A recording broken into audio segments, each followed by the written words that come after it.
자, 오늘은 영적 슬럼프의 증상이라는 제목 가지고 우리 하나님 말씀 같이 나누도록 하겠습니다. 요즘 그 TV에 보시면 그 한창 그 메이저리그 그 포스트 시즌 계속 진행되고 있죠. 여러분 그 운동하시는 분들 선수들 중에는요, 그 슬럼프란 걸 겪고 계신 분들 계십니다. 한창 잘 했는데 왠지 어느 한 기간 동안은 잘 안 되고 이런 부분들, 이게 슬럼프라고 말하지 않습니까?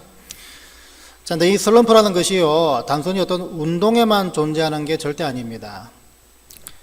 예수 믿으면서 참 조심해야 될 것이 있는데 바로 영적 슬럼프입니다.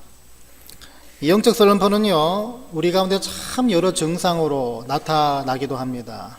예를 들어서 겸손하지 못한 증상으로 나타나기도 하고요, 또 말씀을 향한 어떤 불신이라든지 무관심이라든지 이런 것으로 드러나기도 합니다. 또 영적 슬럼프는요, 어떤 게으름, 또 무지함, 또 무관심, 또 어떤 분들은 기도할 필요를 전혀 못 느끼는 그런 증상으로 나타나기도 하고요. 또 어떤 분들은 이 교회나 성도들이나 하나님 말씀에 대한 맹목적인 또 감정적인 어떤 공격, 비난, 의심, 불신 이런 것으로 또 드러나기도 합니다. 어떤 분들은 영적 슬럼프가요, 예배 드릴 때 감사와 감격이 다 사라진 채 드리는 그 증상으로 나타나기도 합니다. 여러 가지 모양으로 영적 슬럼프가 우리를 찾아오고요.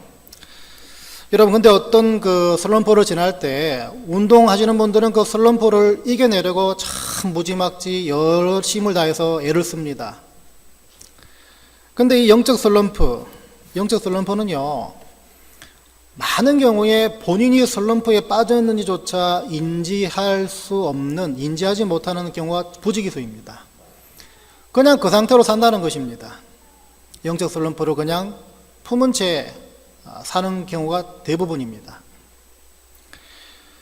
여러 모양의 영적 슬럼프가 있습니다. 특별히 오늘 본문이 사울 왕이 갖고 있었던 영적 슬럼프를 한번 살펴보는데요. 여러분들이 지금 이 상태를 지나고 있는지 아닌지를 간단하게 점검해 볼 수 있는 그런 시간 되시기를 바랍니다. 이 첫 번째 영적 슬럼프의 증상, 본문을 통해 발견할 수 있는 영적인 슬럼프의 증상은요, 하나님을 믿고 섬기고 또 순종하는 것이 노동이 되어버리는 증상입니다. 제가 질문 하나 드리겠습니다. 여러분들은 주일날 이렇게 예배를 드리고 또 교회 성도들을 만나고 또 여러 가지 모양으로 섬기고 헌신하고 봉사하시고 소위 말해 주일 성수를 하시고 난 다음에 집에 돌아가서 상태가 어떻습니까? 녹초가 되십니까? 아주 그냥 눈을 못 뜰 정도로 쓰러지십니까? 혼절하십니까? 물론 피곤하실 겁니다. 그런데 하나님의 자녀로 부름받은 성도, 특별히 예배 드린 모든 분들은요, 그 육적인 피곤함을 뛰어넘는 영적인 소생함을 맛봐야 되는 존재들입니다. 주님께 예배 드렸다는 기쁨과 또 말씀을 통해서 주님이 나를 만나 주셨다는 그 감사, 그리고 한 주간 그 받은 말씀을 통해서 내가 살아갈 수 있다는 그 뿌듯함, 만족감, 넉넉함, 그 안정감, 이것으로 여러분들은 충만해지셔야 한다는 것입니다. 만일에 이게 없다면요, 여러분들이 지금 드리고 있는 예배, 또 여러분들이 지금까지 행해왔던 주일 성수는 노동이 될 확률이 굉장히 높습니다. 근근히 버텨왔던 그 노동이 될 확률이 굉장히 높다는 것입니다. 여러분, 노동이라 하면요, 그 노동에는 반드시 보상과 또 이 대가를 기대하게 만듭니다. 그렇지 않습니까? 열심히 한 주 동안 일한 다음에 우리는 어떻습니까? 거기에 따른 보상과 대가를 기대하는 것이 마땅하지 않습니까?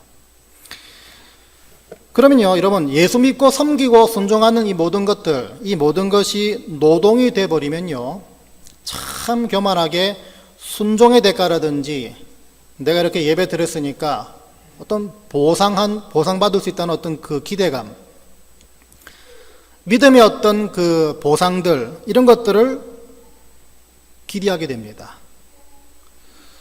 근데 여러분, 이래버리면요, 정말 심각해집니다. 이런 뭐 기복신앙이란 게 따로 없습니다.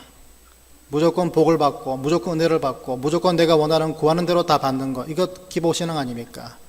이게 다 뭐겠습니까? 내가 주님 이렇게 믿고 있지 않습니까? 내가 이렇게 헌금하고 있지 않습니까? 내가 이렇게 열심히 교회 섬기고 있지 않습니까?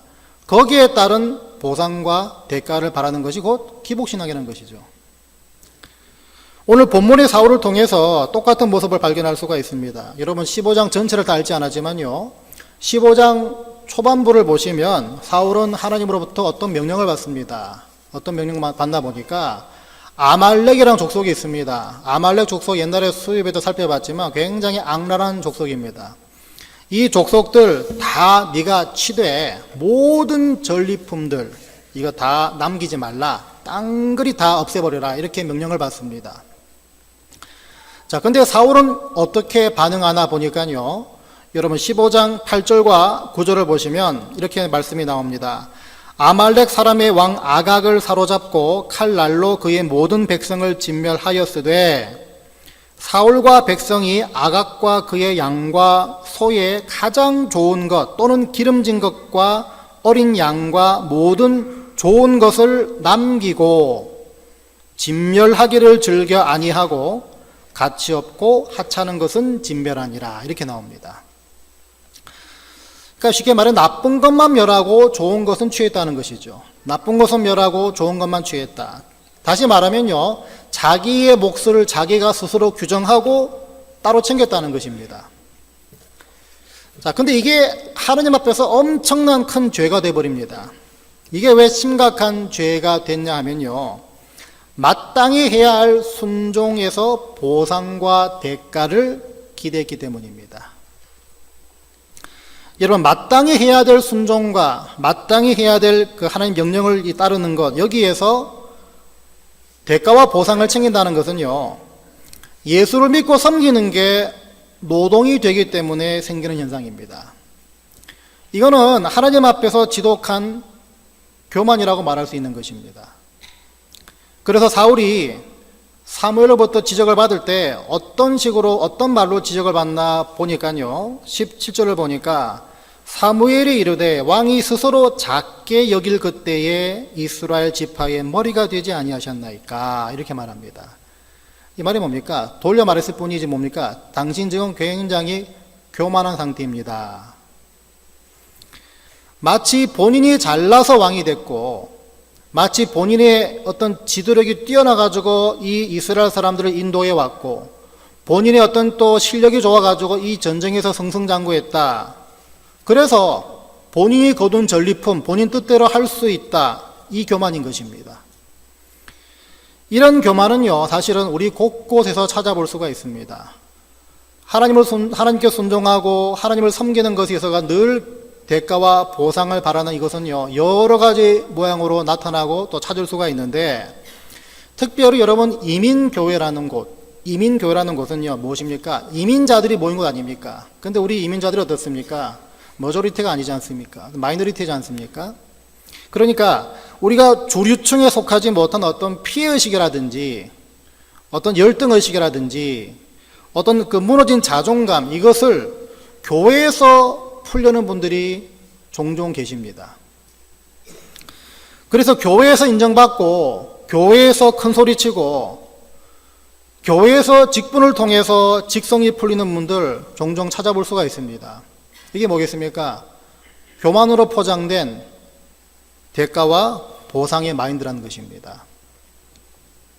여러분, 목회자가 됐든 아니든 간에요, 반드시 기억합시다. 여러분들이 믿고 예수 믿고 섬기고 순종하는 모든 것, 이게 어떤 대가와 어떤 보상을 바라는 것이 아니라 그냥 내가 건진받는 것에 감사하고요, 쓰임 받는 것 자체가 기쁘고 즐거워서 그래서 예수 믿고 섬기고 따르는 그런 수준들이 다 되시길 바랍니다. 그래도 목사님 그래도 좀 뭐 있어야 되지 않겠습니까? 이러신 분이 계시다면요, 이 지상에서의 보상과 대가가 아닌 바로 천국에서의 상급과 칭찬을 기대하시기 바랍니다. 그게 훨씬 남는 장사입니다. 오늘 본문 보시면요, 사울이 이렇게 이 지경까지 된 이유를 언급한 부분이 나오는데, 아까 같이 보셨던 이 17절 말씀인데요, 거길 다시 보시기 바랍니다. 사무엘이 이르되 왕이 스스로 작게 여길 그때에 이스라엘의 지파의 머리가 되지 아니하셨나이까, 이렇게 말을 합니다. 이 과거에 사울이 이스라엘의 초대 왕으로 기름 부음 받았던 그 현장, 이 장소를 다시 한번 리마인드 시켜주는 이유가 뭐겠습니까? 이 말씀을 통해 우리가 사울의 문제점을 찾을 수가 있는데, 그게 뭐였습니까? 그러니까 처음 부름 받았을 때의 그 초심을 버리는 바람에, 그런 바람에 스스로 큰 자로 생각하게 됐다는 것입니다. 초심을 잃어버렸다. 그러니까 이 말은요, 초심을 잃어버리면 내가 처음 부름받은, 처음 건진받은, 처음 나를 만나주신 그 순간, 그때를 내가 놓치게 되면 언제든지 하나님 머리 위에 올라갈 수 있다는 것입니다. 그러다 보면요, 주님께 드려야 될 마땅한 그 순종과 섬김이 늘 대가와 늘 이윤을 바라는 노동으로 변질될 수 있다는 것입니다. 여러분, 주님 만났을 때, 처음 만났을 때 생각해 보시기 바랍니다. 여러 경로를 통해서, 여러 상황을 통해서 주님 만나셨겠죠. 그 가운데 사울처럼 한없이 작은 자로, 다시 말하면 하나님 내가 도대체 무엇이고 한데, 여러분 이런 탄식으로 주님 만나지 않으셨습니까? 사울처럼 찌끄러기, 부스러기, 지푸라기 은혜를 주셔도 저는 감사합니다, 이런 적 없으셨습니까? 나는 원래 하나님 앞에 형편없던 사람 아니었습니까? 나는 원래 자격 없는 사람 아니었습니까? 이런 식으로 만나지 않으셨습니까? 자꾸 이 원고에 없는 말 하다 보면 좀 통역하시는 분들이 애를 곤욕인데 참겠습니다. 그랬던 내가 언제부터인가 주님께 목소리 막 커지기 시작했고요. 주님과 교회와 이 성도들 또 하나님께 익숙해지고 무뎌지기 시작합니다. 거기다가 그 위에다가 또 내가 먹고 살기 바쁜 환경으로 들어가게 되면 어떻습니까? 하나님을 향한 관심과 열정과 열심이 다 사라지게 됩니다. 그 상태는 예배와 섬김과 순종과 더 나아가서 예수 믿는 것 자체를 귀찮은 일, 번거로운 일, 언제나 뒤로 미룰 수 있는 그 일로 간주하게 된다는 것이죠. 그래서 하기 싫고 관심 없고 귀찮은 일을 내가 억지로 하라고 말을 들으면요, 어떻게 됩니까? 보상이나 대가를 자꾸 바라게 된다는 것입니다. 뭐가 있는데, 뭐가 따라오는데, 이거를 다시 회복할 수 있는 마음이 오늘 사무엘의 지적을 통해 발견할 수 있는 그 방법은요, 바로 처음으로 돌아가는 것입니다. 그래서 여러분들이 예배 드릴 때나 기도할 때나 봉사할 때나 또 하나님의 자녀로서 이 세상을 살아갈 때 무엇을 하든 간에 여러분 기도하시기 바랍니다. 주님, 원래 나는 자격 없는 사람 아닙니까? 나는 원래 건진받을 만한 삶을 산 거 아니지 않습니까? 그 처음으로 나를 돌아가게 해주시옵소서. 여러분 이 기도 잊지 마시기 바랍니다. 참 죄송한 말씀이지만 형편없던 저와 여러분을 건져주셨던 그때를 기억해낼 때에 쓸데없는 교만, 쓸데없는 보상과 대가를 바라는 모습 다 버릴 수 있다는 것입니다. 여러분 제가 무시해서 하는 말이 아니라 우리가 하나님 만났을 때 한번 생각해 보십시오. 제가 또 늘 말씀드리는 것이 복음의 시작은 하나님의 은혜와 사랑을 얘기하는 것으로 시작되는 게 아니라고 말씀을 드렸습니다. 복음의 시작은 우리는 죄인이다 해서 시작되는 것입니다. 이게 먼저 시작돼야지 그 뒤에 나오는 지푸라기, 부스러기 은혜라도 나는 늘 감사할 수 있는 것이고, 이게 기억돼야만 하나님을 믿고 섬기는 것이 노동이 될 수 있지 않을 수 있다는 것입니다. 저희 부모님이 이번 화요일 방문하시는데요, 제가 참 오시는 건 너무 기쁘고 감사하지만 동시에 참 걱정이 됩니다. 뭐냐면 성도분들이 혹시나 저희 부모님한테 신목사 어릴 때 어떠셨어요? 물어보시면 참 난감합니다. 그런 질문 절대 하지 마시고요. 네. 여러분 형편없던 저와 여러분들을 이끌어 주셨다는 것, 건져 주셨다는 그 사실 하나만 기억하시면요, 보상과 대가 바라지 않는, 그냥 주님 믿고 섬기는 거 건진맞는 것이 기쁘고 즐거워서 주님 따라가는 그 발걸음이 될 줄 믿습니다. 여러분, 그래서 노동이 아니라 자격 없는 자가 누릴 수 있는 감지덕지의 은혜다. 그래서 늘 기대가 되고 늘 활력이 될 수 있는 그런 삶을 살게 되시기를 주의 이름으로 부탁을 드립니다. 자, 두 번째, 마지막으로 영적 슬럼프 증상 무엇이 있는가? 오늘 사울을 통해 볼 수 있는 것이요, 땅의 것에 관심을 두기 시작한다는 것입니다. 땅의 것에 관심을 두기 시작한다. 예전에 이런 말을 들은 적이 있는데요, 어느 권사님이 여선교회 헌신 예배 때 그 성경 봉독 순서를 맡게 됐습니다. 근데 이 권사님이 소위 말해서 한국에서 복부인이십니다. 복부인 뭔지 아시죠, 여러분? 막 땅 보러 다니고 아파트 보러 다니고 막 저기 뭐 투자가 아니라 투기하고 막 그래가지고 하는 그런 분들. 이 권사님이 그런 분이었는데 오전에 예배를 드리고요, 오후에 있는 헌신 예배 그 사이에 또 열심히 땅을 보러 다녔습니다. 땅 보러 다니고 막 아파트 보러 다니고 막 집안 구경 뭐 다 해놓고 막 바쁘게 지내다가 시간 다 돼가지고 이제 교회로 헐레벌떡 들어왔습니다. 들어와 보니까 벌써 자기가 성경 봉독 맡은 순서가 됐습니다. 그래서 막 정신없이 올라가서 그날 요한복음 12장 35절인데요. 이렇게 말을 했습니다. 오늘 우리들에게 주시는 하나님 말씀은 요한타운 12동 35호입니다. 평소에 관심을 어디에 뒀느냐? 평소에 내 시선을 어디에 뒀느냐?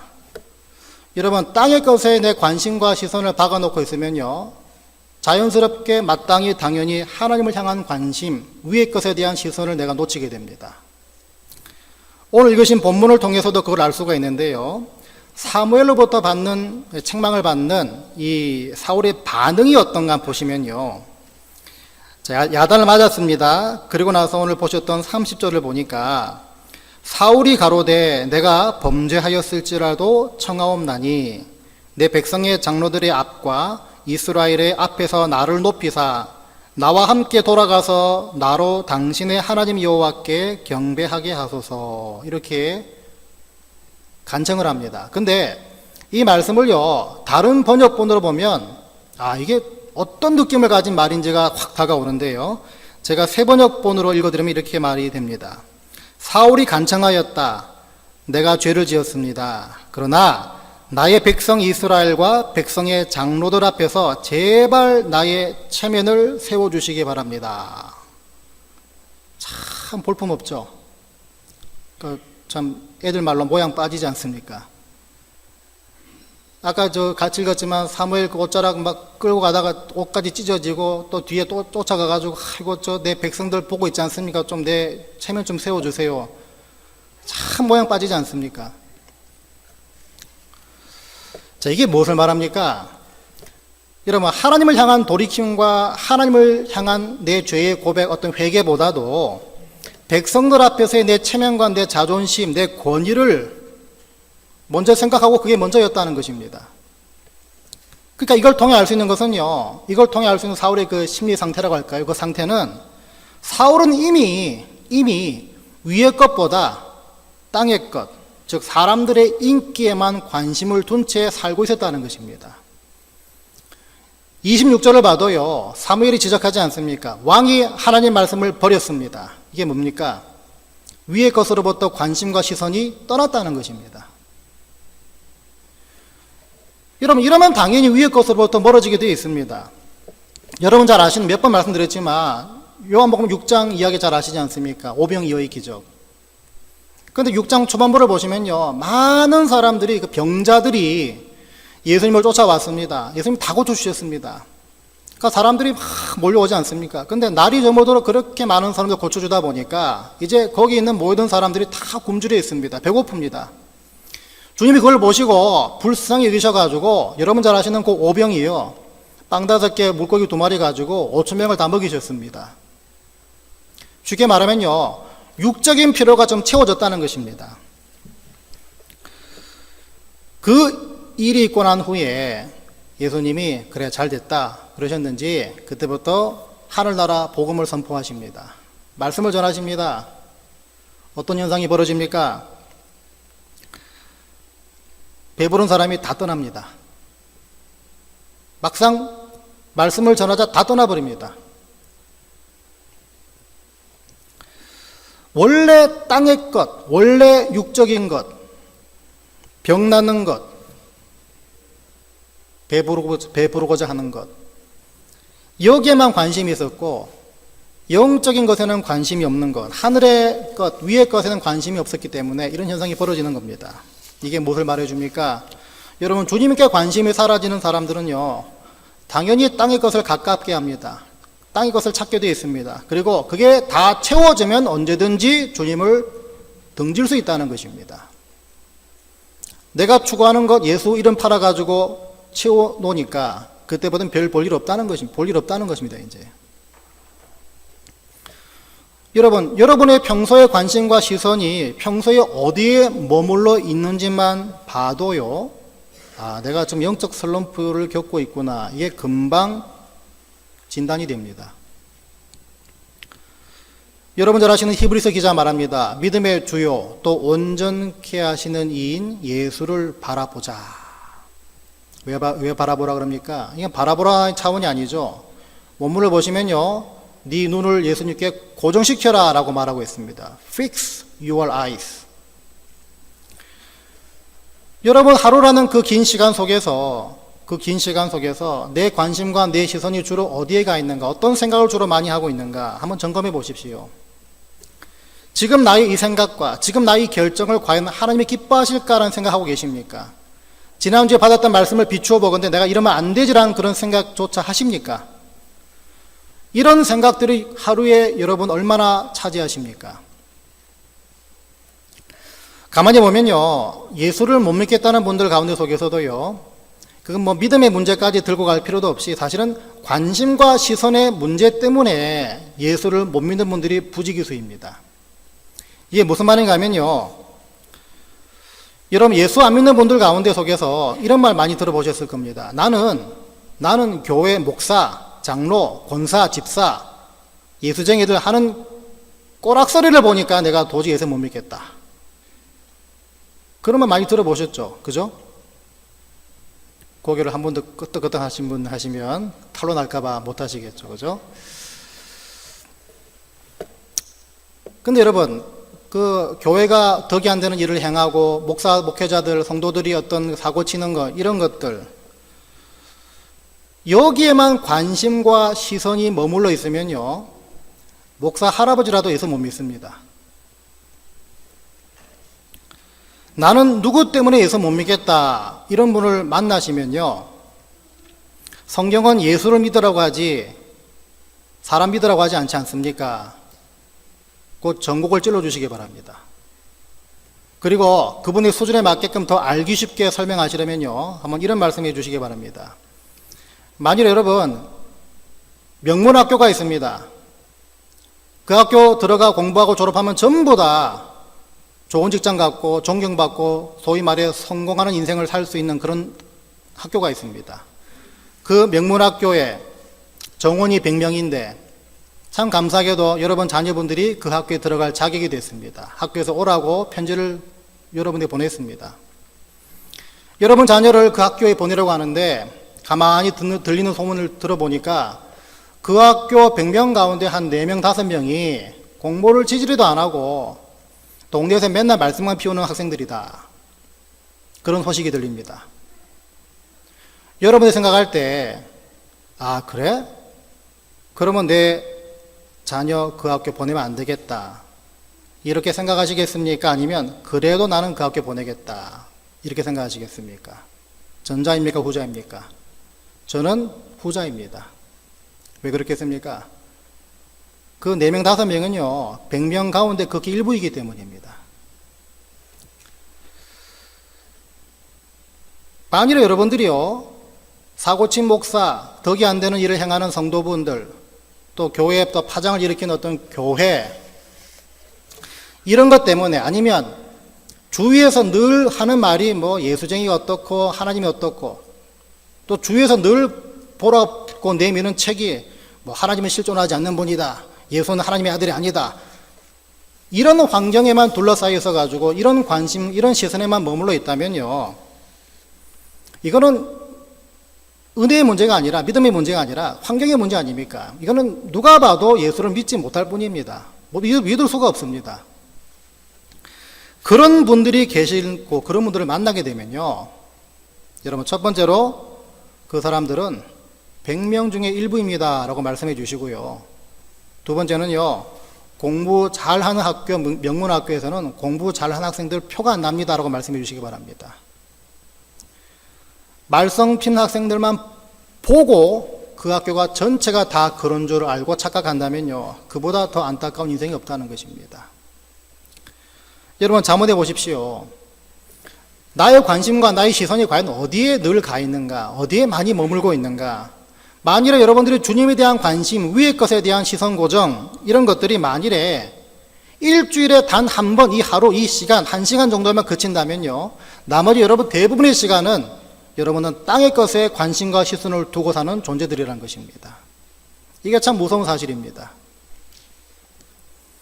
성경은요, 골로새서 3장에서 대표적인 땅의 것을 소개하고 있는데요, 거기 뭐라고 하나 보니까 음행, 더러움, 정욕, 악한 욕망, 탐욕, 분노, 격분, 악의, 회방, 부끄러운 말, 거짓말, 이렇게 소개하고 있습니다. 아니, 목사님, 제가 무슨 음행을 저지르고 탐욕이 있고 거짓말하고 있습니까? 그런 말 하시는 분 계시겠지만, 이 땅의 것들은요, 여러 가지 모양으로 둔갑해서 나타납니다. 그렇게 말하면 여러분, 여기서 자유로울 수 있는 분 아무도 안 계시죠. 그렇다면 땅의 것이 아니라 위의 것을 찾고 구할 수 있도록 만드는 것이 과연 무엇인가? 이걸 보니까요, 땅의 것을 이렇게 소개하는 그 말씀들 앞에 위의 것을 찾는 그 말씀이 나오는데요, 골로새서 3장 1절부터 보니까 위의 것을 생각하고 땅의 것을 생각하지 말라, 이 말씀이 나오면서 그 뒤에 뭐라고 말하다 보니까 이는 너희가 죽었고 너희 생명이 그리스도와 함께 하나님 안에 감추었음이니라, 이렇게 나옵니다. 이게 무슨 말인가 하면요, 이 말을 좀 쉬운 말로 우리말 성경 번역본을 보면요, 이렇게 나옵니다. 앞에 땅의 것 찾지 말고 위의 것을 구하라 그래 놓고 뒤에 나오는 3절을 쉽게 풀이하면, 왜냐하면 부활의 여러분은 이미 죽었고 여러분의 생명은 그리스도와 함께 하나님 안에 감추어져 있기 때문입니다, 이렇게 말합니다. 그러니까 뭔 말이냐면요, 우리가 왜 위의 것을 찾아야 되고 땅의 것을 멀리 해야 되냐면 부활신앙 때문입니다. 부활신앙. 이 말은요, 이 세상에서 먹고 마시고 입는 것에만 집착하는 사람, 땅의 것에만 관심과 시선을 고정시키는 사람, 그런 성도들에게는 부활과 천국의 소망이 없다는 것입니다. 그 신앙을 갖고 있지 않다는 것입니다. 그도 그럴 것이 성도들조차 죽음 이후에 아무것도 없다, 그냥 이 세상에서 누리고 군림하고 그렇게 살아야 된다, 이렇게 되면 당연히 지금 이 세상에 있는 땅의 것에만 집착할 수밖에 없다는 것입니다. 그렇기 때문에 이런 부활신앙, 이것은요, 우리가 늘 위의 것, 신령한 것, 영원한 것, 이것을 찾게 만들어준다는 것입니다. 예수 믿는다고 하면서도요, 우리는 많은 경우에 이렇게 여러 가지 모양으로 땅의 것에 매여 살 때가 참 많이 있습니다. 예수 믿으면서 더군다나 영생의 복을 받았음에도 불구하고 마치 이 세상이 마지막이라고 생각하는 그 생각 때문에 우리는 위의 것으로부터 시선과 관심을 멀리하고 늘 땅의 것에 고정된다는 것입니다. 여러분, 점검하시기 바랍니다. 나는 천국의 소망, 부활의 산 소망을 갖고 있는가? 주님과 영원히 사는 그 날을 내가 기대하며 살고 있는가? 이게 분명하면요, 지금 땅의 것에 얽매이지 않는다는 것입니다. 참 감사한 것은요, 하나님께서는 이런 성도들조차 포기하지 않으신다는 사실인데, 이런 성도들을 어떻게 고치시나, 옛날에 어떤 목사님 그 말씀을 들어보니까 이런 예화를 드십니다. 여러분, 돼지라는 가축을 알지 않습니까? 돼지. 이 돼지는요, 이 뼈의 구조상 고개를 하늘로 쳐들 수 없다 그럽니다. 그러고 보니까, 실제로 그렇게 생각해 보니까 돼지 그러면 그냥 앞만 보든지 땅만 보든지 그렇게 사는 동물 아닙니까? 그랬던 것 같습니다. 그렇지 않습니까? 오늘 집에 한번 돼지 한 마리 키워보십시오. 그렇게 되는지 안 되는지. 근데 언제 이 돼지가 하늘을 볼 수 있나 얘기를 하시는데, 돼지를 뒤집어 놓으면 하늘을 볼 수 있다 그럽니다. 돼지를 뒤집어 놓으면 하늘을 볼 수 있대요. 당연히 그렇지 않겠습니까? 궁금하시면 가서 돼지 한 마리 사고 키워보십시오. 돼지한테는 굉장히 괴로운 일이지만 그게 돼지로 하여금 하늘을 볼 수 있는 유일한 길이다 이렇게 말하시는데, 근데 하나님이 어떻게 우리를 하늘을 보게 만드시나 보니까요, 땅의 것에만 눈을 고정시키고 거기에만 관심을 가진 성도들을 하나님은 뒤집어 놓으신다는 것입니다. 그 성도들을 고치실 때 똑같은 방법을 쓰신다는 것입니다. 뒤집어 놓으셔가지고 하늘을 보게 만드신다는 것입니다. 이 뒤집어 놓는다는 게 뭐겠습니까? 하나님이 우리한테 때로는 시련 주시고 어려움 주시고 알 수 없는 고난의 그 여정길을 걷게 만드실 때가 있지 않습니까? 근데 그 이유가 바로 그 이유 때문이라는 것입니다. 뒤집어 놓으셔서 하늘을 보게 만드신다는 것입니다. 아, 내가 그동안 너무 땅의 것에 매여 살았구나, 이렇게 깨닫게 만드신다는 것입니다. 땅의 것이 아니라 얘야, 하늘의 것에 눈을 고정시켜라. 너의 관심과 시선은 저 위의 것이다. 이렇게 가르쳐 주신다는 것입니다. 여러분 가운데 혹시 지금 그 상황을 겪고 계시는 분 계십니까? 하나님께서 여러분 미워하셔서 그러신 게 아니라 그 최종 목적지, 그 이유는요, 바로 하나님 백성답게 위의 것을 찾게 만드시기 위해서 여러분과 여러분 가정을 뒤집어 놓으신다는 사실 믿게 되시기 바랍니다.